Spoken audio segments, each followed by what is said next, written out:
Hi, I'm Santina with WTI. For all of my science book lovers out there, you have got to check out this book, What If by Randall Munroe. So this book is just awesome. I love that it answers hypothetical questions with math and science and even cartoons. How cool is that?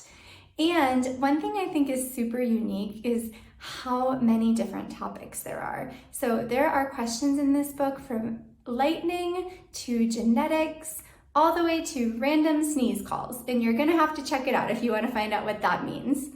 One of my favorite parts is every so often there's a special page called Weird and Worrying Questions. And they are some very unique questions and some really interesting answers. So I really like that part. Overall, I would just say this book is very funny in some parts.